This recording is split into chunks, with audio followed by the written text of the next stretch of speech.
Welcome to the Public Sector Marketing Show, a podcast for government and public sector marketing professionals who want to level up their digital marketing and social media knowledge, skills, and strategic thinking. And now, welcome your host, Joanne Sweeney. Hello and welcome to episode 66 of the Public Sector Marketing Show. How can government and public sector agencies get high engagement on social media that is both proactive and positive?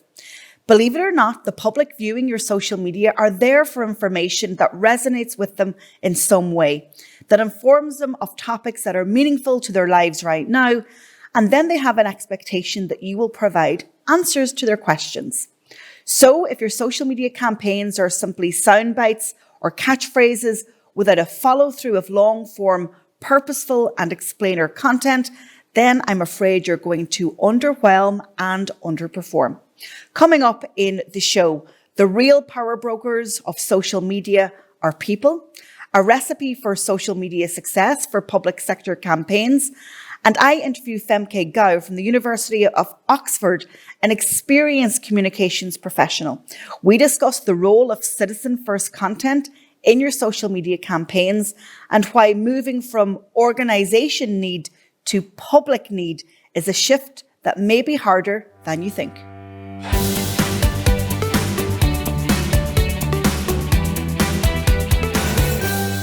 In today's column, I'm talking about power brokering on social media. In my view, the power online has shifted from big corporates and state and church into the hands of citizens. Real people with real needs, having real conversations and giving you feedback. More than ever, their voice has been amplified through their smartphones with the democratization of the internet and the ability to access information through the palm of their hands. They're also connecting with like-minded people and creating communities whereby they can share experiences, find solutions, and also give out perhaps about agencies that they feel aren't looking after their needs in a way that they should be. So how do you navigate social media when people are the big power brokers? Well, in the first instance, I think it's having an awareness of it and understanding that when you step out on social media, you're going to meet your citizens and they're going to want to have a direct conversation with you. So you have to be prepared for it. I was having a conversation recently with a government agency and they were very nervous about engaging with the public online and really leaning into comments. And their argument was, well, if we put ourselves out there, we're going to become a magnet for criticism. I guess my answer to that fear is that it's inevitable that you are going to get criticized. But in actual fact, in embracing that criticism and finding answers to the public's questions or even clarifying misconceptions and indeed misinformation, then you are just leveling up your level of transparency. And that will lead to better trust. Trust is in real danger at the moment. We've come out of the pandemic. Governments have by and large performed well. Citizens trusted them and they really took their advice throughout the pandemic. And I can say this from an Irish perspective with great confidence. However, in the post-pandemic world, the expectation for real-time information is there and it has grown through the pandemic. So if you're not willing to engage with the public, have those real-time conversations, then you really have to ask yourself, why are you using social media? And if it's merely a broadcast tool, then I think you need to reassess your communications plan. Social media isn't going anywhere. It is evolving at such a rapid pace that I think its speed of transformation has a danger of leaving the public sector further behind. And that is not where you want to be. So constantly iterating, testing and learning and realizing and understanding that when you are online, especially on social media, and you want them to hear you, to listen to you and to act on your information, then you have to realize that their weight online matters. And of course, never forget, mainstream media are also listening to the public voice. And so with all of that said, go back to the drawing board, have a look at where people sit within your communications plan. And if they're not at the centre, then you need to revisit it. Level up your social media skills by taking our diploma in social media, plus gain an industry qualification. Use the code SocialMedia20 for a 20% discount. Visit publicsectormarketingpros.com. In today's consulting segment, I'm going to share with you a recipe for social media success. All of this hinges on the fact that you hopefully will have a social media strategy. But here are 8 steps that you can employ in order to ensure that your social media campaigns succeed online. First of all, the goals need to align with the public need. Yes, I'll say that again. Your social media campaign goals need to align with a public need. I'm making the assumption that these goals will also align with an organizational need, but we are putting the public front and center of your campaign when you're setting out your campaign objectives. Secondly, you have to then decipher and establish the key performance indicators, or the KPIs, that help you understand how to measure success for this social media campaign. Too often, agencies and team members might say, oh, well, we want to reach as many people as possible. But is that meaningful? Will that result in better trust in the public taking action? I would like you to go deeper and using the framework of awareness, engagement, and then calls to action, conversion. And then another layer on top of that is advocacy and the public sharing your campaign information. Thirdly, it's time to build out your content pillars and your messaging and your lines to take. So when you're engaged in a campaign, you'll have key messaging, but it's really important to go into the detail of subtopics. And how I do this with my clients is I ask them questions. I go back into Joanne, the broadcast journalist role, and I seek out answers to the questions that I am anticipating that the public are going to ask. Or the other side of that is I pull out the FNCs, my frequent nasty comments model that I talk about in chapter 8 of my book, Public Sector Marketing Pro. And with all of this questioning and deep diving into trying to get to the heart of the information, this helps us to build out our messaging for the campaign. When you're clear on your messages that you want to put out, I would definitely then go and do some keyword research. We don't have to second guess the public, and we should never assume what they want to know. And we have an opportunity to find out exactly what they're searching for on social and on search. And that's where we deploy our keyword research tactics. Go and use a tool like Keywords Everywhere. It's a Chrome extension. And put your campaign messages into Google and into YouTube, and they will surface the most asked questions around that topic. And then what you do is you reframe your messages and your content to reflect those search terms. Number 5 is get human. Do not hide behind the logo of the organization or the brand. You got to ask yourself, who is the face and the voice of this campaign? What real human beings can we bring in? It might be citizens who've engaged with your service. It might be subject matter experts within the organization or external. You might even bring in the voice of a government minister. Number 6, get creative with the content. Content format is the big buzz right now around social media. It's not just about getting the messaging right. It's about how you present the messaging. Is it in Reels? Is it TikTok videos? Is it stories? Is it animation? Is it longer form episodic content? Number 7, be responsive and be willing to have a conversation. Go into this campaign with a plan of action, of moderation of comments, of community engagement, and of getting answers in a timely manner to the public. Otherwise, I feel that you're underselling yourself and you are just leaving the campaign to chance. Commit to conversation. And finally, as always, you've heard me say it before, review your analytics for actionable insights. What have you learned from the campaign? What issues did you not cover? what issues have arisen that you can take into your next campaign. I hope this has been helpful.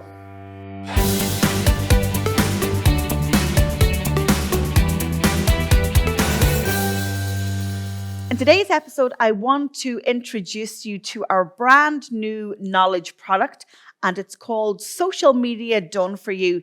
Think of it as like social media in a box.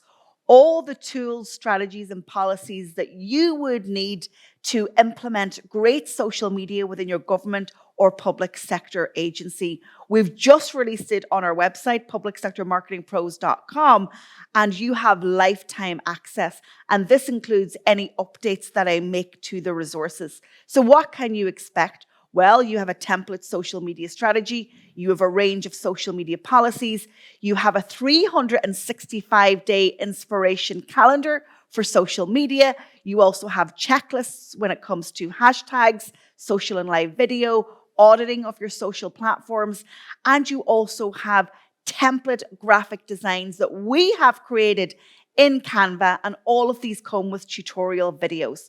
So if you want our Social Media Done For You product, go ahead, check it out on our website, and really the price is amazing. A one-stop shop digital marketing and social media resource. Join our membership academy for 12 months. Access a library of how-to videos, template strategies, and organizational policies. Monthly live coaching. Attend webinars with subject matter experts. Meet and network with public sector pros from across the world. Use the code MEMBERSHIP20 for a 20% discount. Visit publicsectormarketingpros.com. In today's show, I'm delighted to be joined by Femke Gao. Femke recently joined her certificate in digital crisis communications, and we had a wonderful conversation about how communications and media has changed.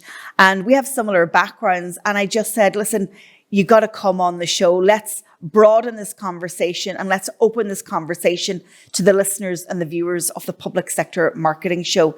So Femke is head of communications at Wolfson College at the University of Oxford. She's a communications strategist and leader with experience in fast-paced startup environments and in the public sector. She has particular strengths in building international relationships, and she studied and worked in the UK, the Netherlands, Denmark, and Australia.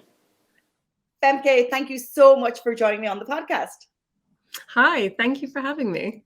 So listen, first of all, let's start with a little bit about you, because you've got an interesting background, not dissimilar to my own, but talk to us a little bit about your career to date.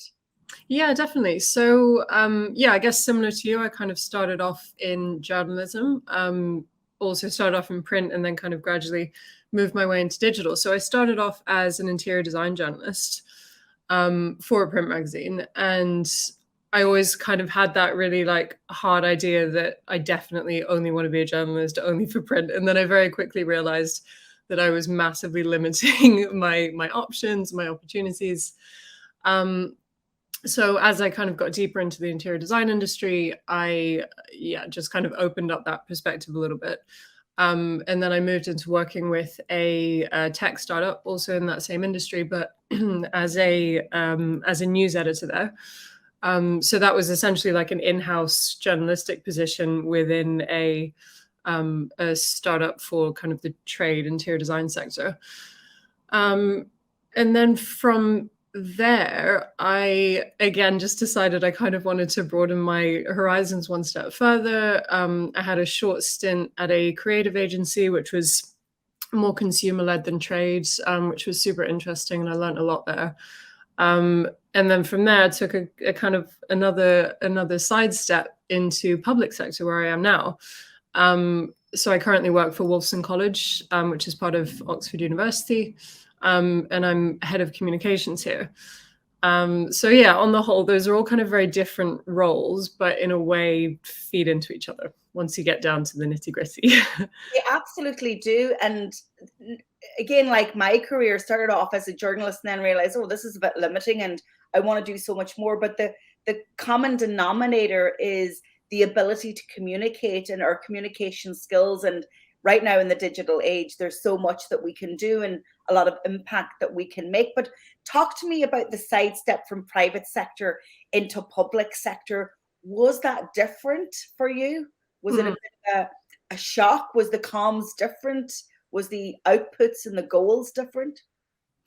Yeah, I think, well, first of all, let me just kind of echo what you were saying about this common thread about communication. And just to add to that, I think the common thread is really people. So when we're talking about communication, we're just talking about people. It's about people talking to people about things that matter to them. And in a way, that is kind of the same thing that happens in private sector and public sector. But I think from my experience so far, when you come into public sector, the language that you use to talk around these things is very different. And I think there's this really interesting battle. I'm going to call it a battle because it's kind of I think it's a habit that's hard to break. There seems to be this habit in public sector of talking in third person, like the university does this, the college does this, the government does this. Who is that? Who is the university? Who is the government? Essentially, like whether it's private sector or public sector, an organization is just a group of people working together towards a common goal. So one of my main things that I really work hard towards right now is helping people feel comfortable with that idea of saying, I did this, or, you name the role of the person who does that. And the reason I think that's important is because it's just about people. Like it has to be about people for it to feel authentic and for it to really resonate with the person in the audience that you're talking to. And within higher education right now, is the focus more digitally led, or is it a hybrid, traditional plus digital, or how would you describe it at the moment? I would say it's definitely working towards digital. I think it's a little bit behind the times, and I don't think that would come as a shock to anyone listening who also works in that sector. And I think also because these organizations are so historic, there's a lot of stuff that, and again, that's kind of why I called it a battle, because you have to take so many steps back to find, however they set up a certain process in the first place, to then try to take a step forward and say, okay, this is how we need to do it now. And these are just such historical processes and ways of doing things that don't naturally lend themselves to digital communications or digital platforms. But, it's part and parcel. I think we just like all industries are obviously going in that direction. That's not news. And one of the specific disciplines within comms in public sector is crisis comms and digital crisis comms. And we both have a shared interest in that, right? But that is something that you kind of need to be ahead of when you're working in public sector. It's an important skill set, and you recognize that. Yeah, absolutely. So one of the main projects that I've been working on here at Wolfson College is to decarbonize the entire main estate of the building. So to completely eliminate carbon emissions. And I think our case is a particularly unique and tricky one because basically we started this project because we won a government grant last summer, which is specifically allocated to help decarbonize the public sector. But the conditions of the grant were such that we had to spend the money within a period of 8 months, which is an extremely short time frame for what is an enormous project that's still happening. It's still ongoing, but essentially now we've finished the first phase of it. So the main challenge for us at that time when we first won the grant was that we then had to start the project like the next day. It was like, here's the money, get going. But obviously it takes a lot longer to properly plan the project itself, but also plan all of the supporting communications around that project.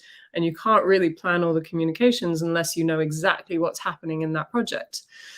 So the communications in this particular case kind of came as a little bit of an afterthought. And I mean, not really out of choice. It's just kind of, that's how it happened and that's how quickly we had to move. But the repercussions of that were huge.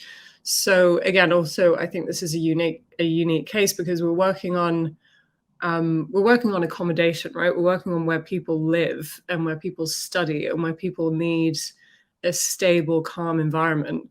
And we're coming in saying, right, we're going to rip out your windows.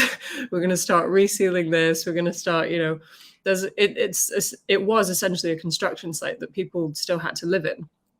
And the main feeling was obviously that we didn't communicate that with them. They're obviously aware of the project, but things were just not communicated well enough, which then created this essentially a crisis, really, and it turned into a communications crisis because that was really at the heart of the problem. So we then just had to act quickly and try and rectify that, which is not really how your communication should be done. But we did do that. But I would also say that even now there is still a process of gaining back that trust because the communication wasn't there in the first place. And I think that just really, really shows how important that is. And even like in COVID, for example, like especially in this environment where you're used to people being able to be there in person and you have this very physical community, that was kind of, removed a little bit. It started to break down during COVID. So that also breaks the trust down a little bit. So trust was already kind of down here. And then that happened with this decarbonization project. So the last few months really have been this process of just building up that trust again. And that's a very, very valid and genuine feeling from our community that really needs to be listened to. Yeah, communications can prevent a crisis, but it can also then help resolve a crisis. And I always say, don't waste a good crisis. And the learnings from that, even in you sharing that, are huge and can be taken into the next project. So while people understand that they're going to be discommoded, if they get that early warning and that clear understanding, well, how much am I going to be disrupted, then they might go with you. And it seems so simple, but as you say, it often can be an oversight. And so, yeah, I'm always championing the communications professionals because I believe they are the key people in any organization. Let's talk about then how communications then can really impact minority voices in particular and the NGO sector. And I know you're planning for a getaway to Kenya this summer. Tell us about that. Yeah, so this is a super interesting project that I've worked on within the last year or so. And so I'll start from the beginning. So when I first started working with this organization, which is called Digital Lions, they're the world's first fair trade digital creative agency in the world. So obviously fair trade, people always think about chocolates, coffee, bananas, things like that. So Digital Lions is the first kind of non-physical product to join that group and to get that accreditation. And the reason for that is because, so the project as a whole is really about bringing digital work opportunities to people in remote places. Which is an incredible thing because people in remote places are often reliant on, things like agriculture and the things that are really there and close by for their employment opportunities and for their income. So to suddenly open up the entire world of digital work is a huge thing. But having said that, even though there are so many benefits and opportunities to that kind of gig economy digital sector, there are also huge downfalls to it. And people who work in that sector are at risk of, low wages, poor working conditions, irregular hours, just unstable work in general. So in order to actually make the most of those opportunities, it needs some kind of governing body to regulate the behavior and the practices in that industry, which is where fair trade can come in. So now that organization, Digital Lions, runs according to fair trade principles, which is amazing and could be kind of copy and pasted across the entire sector. So it's a great starting point. And basically my work for them, it was around this time, last summer actually, I was the campaign lead on announcing that new accreditation. And something that was really interesting was basically talking, how do we announce this? How do we talk about it? What is interesting within this space?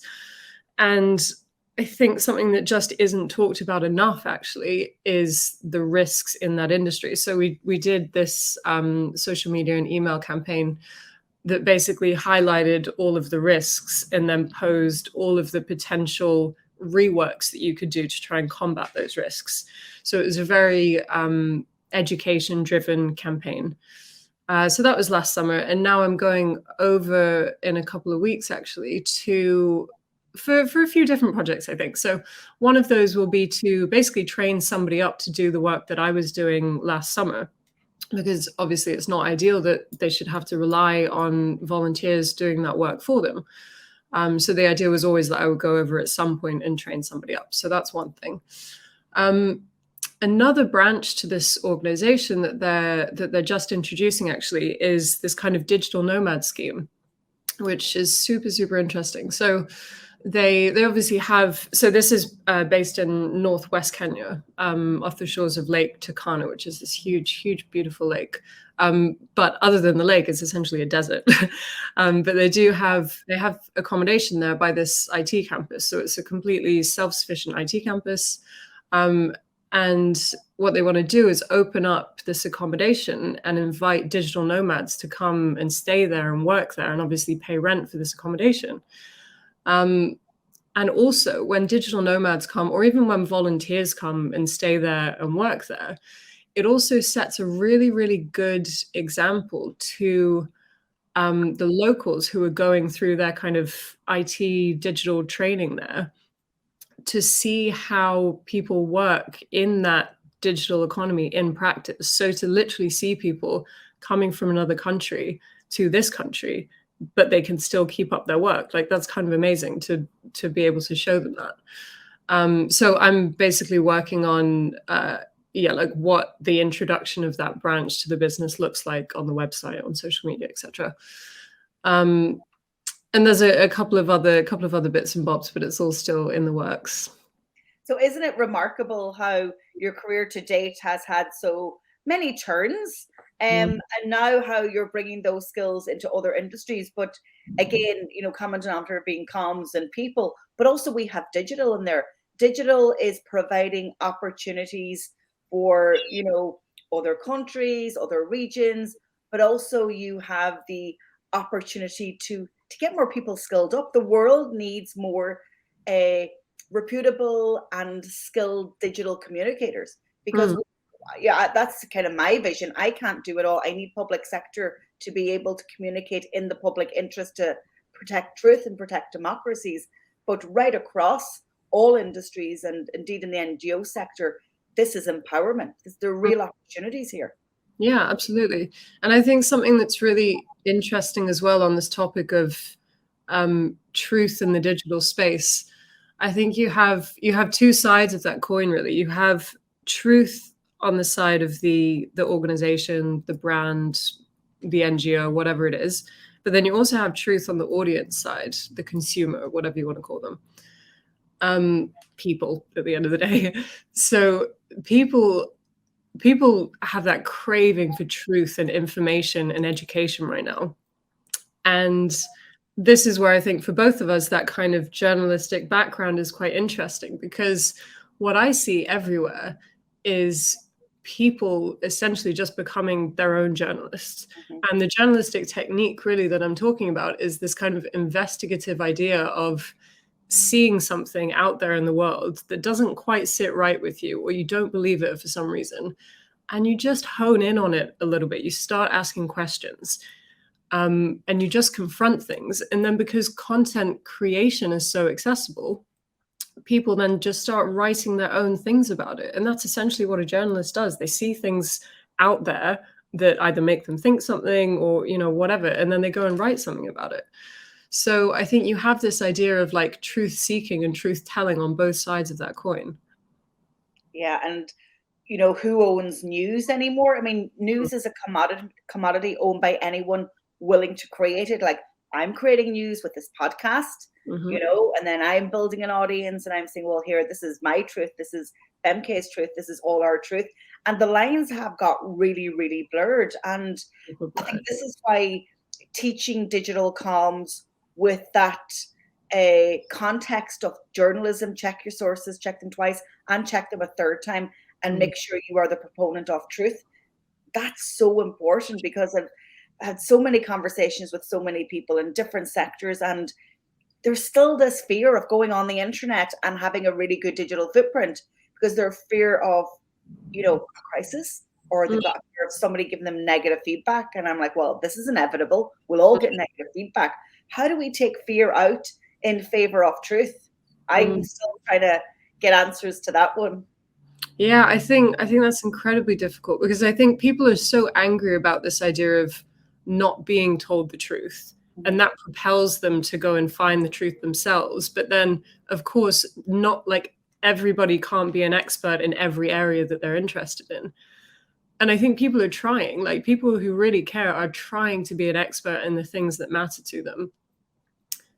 But at the end of the day, that is a long and arduous process. And along the way, you will probably make mistakes and say the wrong thing, say something that's not true.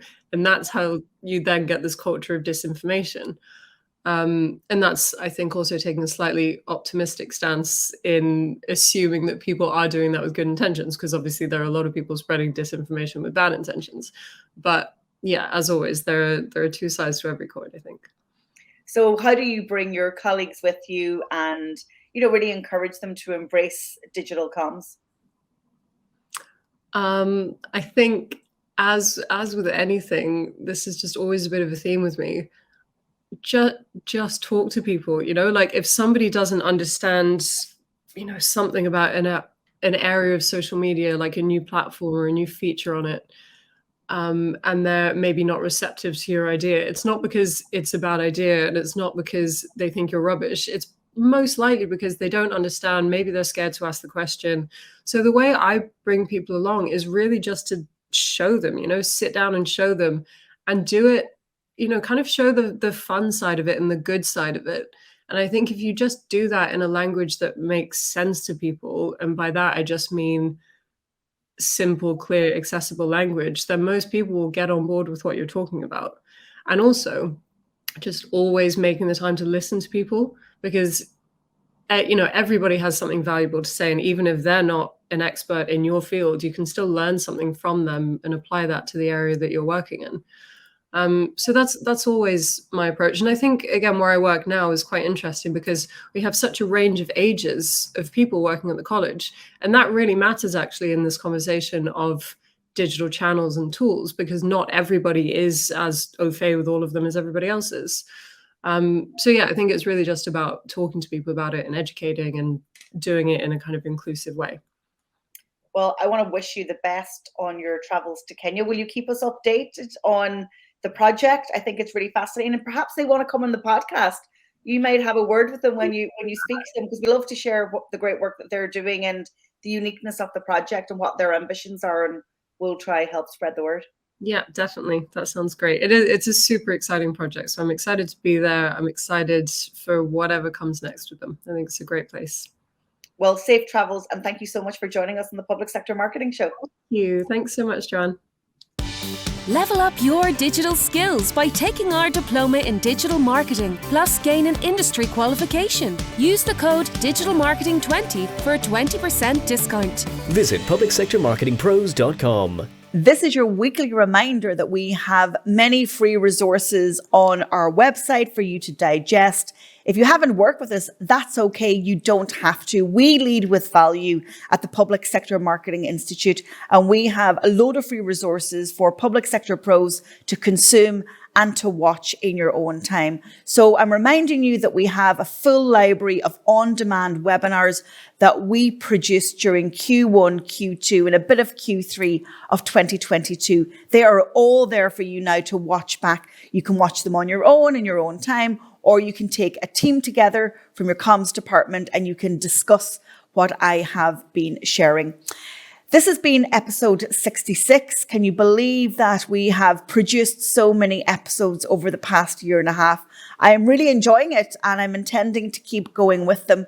But if you also enjoy the show and you are an avid listener, please encourage one other public sector pro to tune in. Just get your favorite episode, get the link and share it on WhatsApp, or share it on Messenger or Teams or an email, and say, hey, this is an episode of the show that I think you'd enjoy. And finally, my ask is, do leave a review on your favorite podcast platform. This is a niche podcast. We're never going to have global domination, but what we do have is we have domination of niche expert topics in government and public sector marketing. And that's a position that we own, and one that I'm very proud to own in this sector. So yeah, subscribe to YouTube as well, and give us the love on your favourite podcast platform. I will see you on episode 67. Thank you for tuning into this episode of the Public Sector Marketing Show. This episode has ended, but your digital journey can continue. Head over to publicsectormarketingpros.com to access resources and links mentioned in today's show and to connect with Joanne and her team. Until the next time, be sure to subscribe, rate and review on your favourite podcast platform.